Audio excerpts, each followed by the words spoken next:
Episode 3 of Constellation, Apple TV's new sci-fi thriller.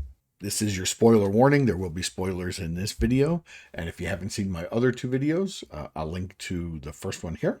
And you can go check those out and then come on back. This is for episode 3. We start this episode just like we started the others in the north in the snowstorm. And Joe and Alice, Joe trying to get Alice to the other cabin where she found the real Alice, quote unquote real. This Alice is dropping items, making a Hansel and Gretel path that can't be eaten so they can find their way out again. So now we get back to Russia and Joe, who's recovering from her time in space. If you don't know, when you spend time in a weightless environment, your muscles atrophy very quickly. So every time astronauts come back, they have to rehab and rebuild muscle. And the longer you stay in space, the more deterioration there is. And I think Joe was at 6 months of the year she was going to spend. I'm pretty sure. Let me know in the comments if you saw that differently. But anyway, so she has some rehab to do. Alice seems odd, and she worries that her mother is actually dead, even though she's right there. Joe has to take part in a press conference about her mission. And she, sorry, in my notes I see there's still 9 months to go. So she was only in space for 3 months of the year, but still, rehab needed. And she does mention that Earth is full of smells that space isn't.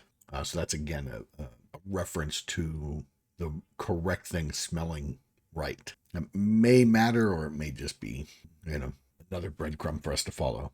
Later, she and her team that survived are talking, and she refers to the wife of Paul, the astronaut that passed away, his wife, as Erica. And she corrects her to say that her name is Frida.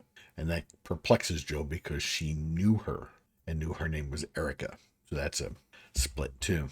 So Henry Caldera is working with his experiment, and he tells his lab assistant, Aaron, that he recreated the experiment successfully. She says that's impossible. There's no data. And he says he did. We go back to Bud Caldera. So we really do have two Calderas, twins, I guess, in two different places. We have Henry in Russia, currently in Star City, and we have Bud Caldera on a cruise ship, which seems to be like not a Comic-Con cruise, but Meet the Astronauts cruise or some sort of conspiracy nut cruise, because on the cruise ship, he's debating a conspiracy nut that thinks he never went to the moon. For a guy with anger issues, that's a dumb place for him to be. So I don't know if we're hopping realities, and we're in this reality where Henry Caldera is in Russia, and we hop to a different reality where Bud Caldera is on the cruise ship, or if they're both in the same reality for some reason, and they're just staying apart. I'm sure we're going to find out. So the committee investigation into the IIS accident begins, and Joe testifies that she heard the alarm. She's the only one that heard it. It's not on the record. Nobody else heard it. And she does insist that she found a dead body of a Soviet cosmonaut. And they say that that's impossible. Nobody was lost. Russia has opened its files. We know who went up. We know who came back. Nobody's missing. Irene suggests that the oxygen mixture was wrong, and Joe was hypoxic and hallucinating, and that what she saw was a trash bag full of trash. And they show a trash bag full of trash and how it can look like a body. So we do see Joe working out, and she does hallucinate. So they give her some vitamins, which are in fact the red and yellow pills that Henry and Irene take. But she is suspicious about them. We see her having dinner with her husband and daughter, and her husband Magnus is cold, and a little surprised at how warm Joe is, and it relaxes into an actual family dinner. We do get back to the cruise ship with Bud Caldera, who's talking to the skeptic, and the skeptic makes him angry, and Bud throws him off the ship into the water. Now, the guy does say that in Bud's book that he wrote that he actually got his own dog's name wrong. And so that's interesting. I guess Henry might have had the same dog by a different name, like Erica, Paul's wife. Her name's different. The same woman, right? Joe recognizes her. She has a different name. We get back to Henry Caldera, and he's rerunning the experiment, and it comes up on the screen that he finished it, and he goes to take a picture of it with his phone. The phone screen is blank. It shows a blank screen. There's nothing there. When he looks at it, he can see it. So he resorts to putting a piece of paper over the screen and tracing it. And he refers to it as the observer effect. It's there. We can't document it. It doesn't want to be seen, which is sort of that Schrodinger thing again. So Joe does in the next meeting. No.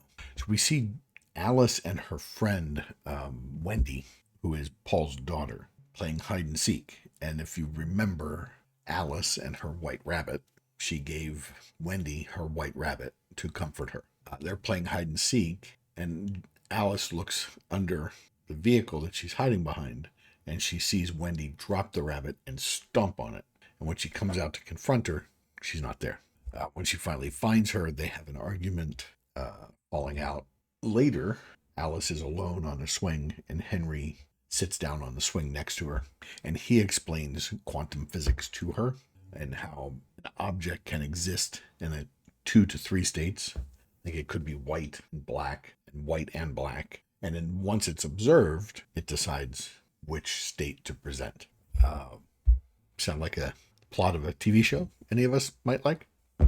And Henry takes Alice home, and tells Joe, as a fellow space vet, if there's anything she needs to talk about, she can reach out to him. And we see Joe and the other surviving astronauts walking through a memorial, I guess. And there's a tree planted for Paul, in Paul's memory. They discuss the body that Joe saw.